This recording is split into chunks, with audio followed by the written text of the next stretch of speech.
who understood that you can disagree in principle about a lot of things. And Al and I take different positions on any number of issues.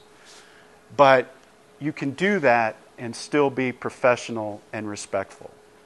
The guys who ride in with black leather and the shotguns end up getting melted at the end of the movie. Just remember that. Arnold dies. So what should you do? Sometimes you're going to get in a situation where being aware, professional, and respectful is not enough. And when I originally did this presentation, I used to do medical malpractice presentations for doctors. And one of the first slides I used was a clip from the movie Dirty Harry. Actually, I think this is the second movie. It's not actually Dirty Harry. But Hal Holbrook is the chief of police, and he hates Harry Callahan. And he's corrupt, and he's got this little vigilante group. And at the end of the movie, Hal thinks he's outsmarted Harry. And so he gets in the police car to drive away. Well, unfortunately, they had tried to blow Harry up by putting a bomb in his mailbox. And Harry Callahan, Clint Eastwood, had figured it out and had taken it out of the mailbox and thrown it in the back seat of the car and had a little timing device that he kept in a clicker he kept in his pocket. So as Hal Holbrook is driving away, Harry utters the famous line, "A man's got to know his limitations." Boom. So what I would tell you is, when you get in situations where being aware, professional, respectful doesn't work, know your limitations. My boss likes to look at me and say, "You've got pretty good political instincts. You're right about here. I'm here. Remember that. You're really good with the media, but I'm great. Because I know what the public's going to think.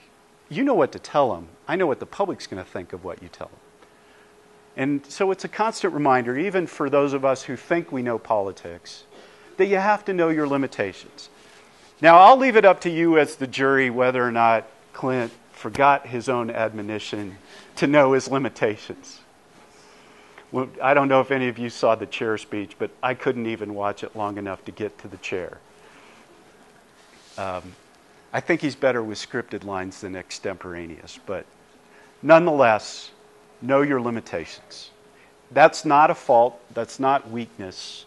That's being smart. In the malpractice context, the guys who always got in trouble, the guys who always end up committing malpractice, are the ones who try to do too much and don't know their limitations. We all have them. Some of us are good at politics.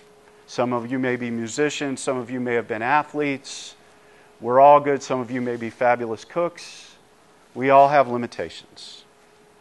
And it's okay to push those in some contexts.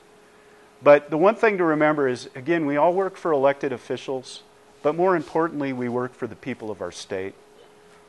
And when we're working for the people of our state, it's important that we don't waste their time and their resources on non-issues or on political problems, and that we focus on helping them.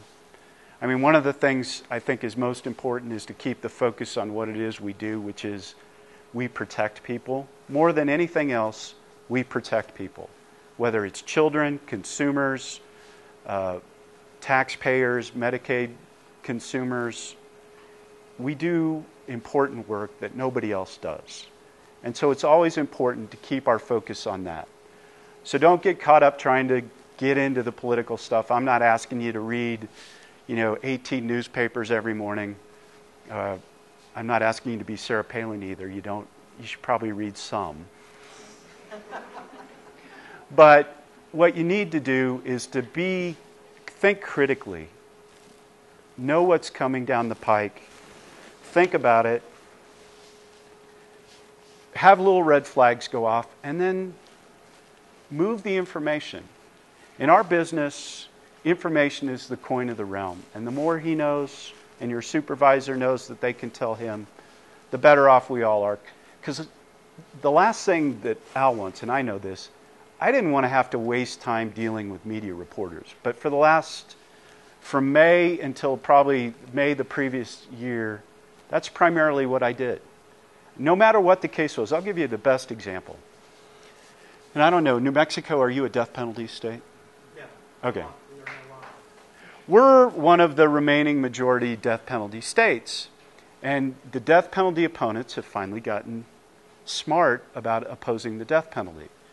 You're never going to convince the public at large because it's too amorphous. People can't get their hands around it. And the people supporting the death penalty are always going to put out the victims and the crimes, and that generally will trigger a visceral response. So what they've done is they've gone after the means of execution, which is a very smart move. And for most of us, we all use lethal injection. We were the last state to be solely electrocution. Our Supreme Court, on their own motion, tossed it.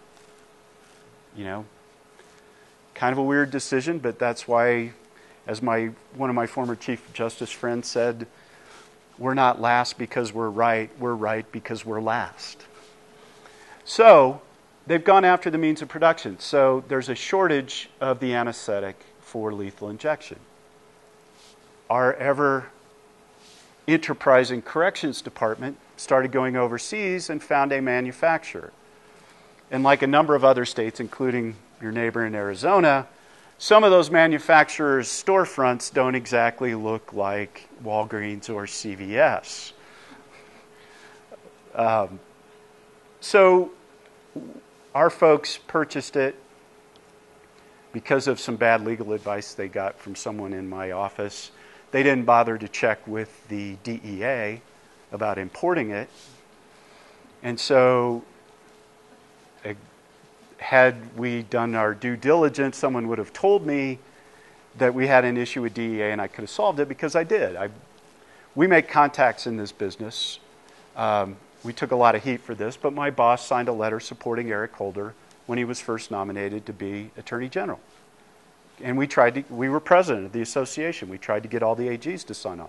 Ended up in a campaign commercial against us by the Tea Party candidate, but nonetheless, it was the right thing to do. So we built relationships with Holder's folks. And we had a problem with DEA. We went and talked to them. We fixed the problem. But for the next year, and I'm still fighting this fight, every pleading filed by the lawyers for the 2 or 3 guys on death row who are eligible for execution starts out with, we stole and illegally imported the drugs into this country from some storefront, even though we got it from a legitimate manufacturer. I have DEA sign-off, I have FDA sign-off, I have customs sign-off. But because of that one error, we continue to fight that fight throughout. So, you need to be aware. And we weren't thinking critically. This happened like a year and a half before the campaign started. And it ended up being a huge campaign issue for the entire year. So, be aware, be professional, and be respectful. But most importantly, don't be afraid to ask, especially if all you're going to do is bug Al. Because it's part of his job description. That's what they tell you when we go to AG chief deputy meetings. It's, you're going to get bugged, staff's going to tell you stuff, you got to let them do it, they got to do it. Now remember, you can forget it 3 minutes later, because if you try to remember everything, you're screwed. You'll never be able to do your job. But they have to be able to tell you, and especially in situations like this.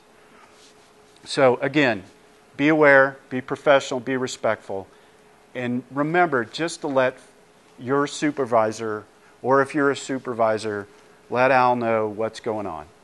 Because there's a whole lot of things that happen in these political issues that you may never know about, but that the AG or the chief may know about because they may have been in a meeting at the governor where he's complaining about the chairman of some committee and is planning on screwing him, and you don't know that, and somebody else is trying to get you to screw the governor because that chairman, you've been before them before. So there's all kinds of machinations that go on, and it really does get kind of 15th or 14th century Italian, kind of Machiavellian at times, because people are trying to leverage your position to get an advantage for what it is they want.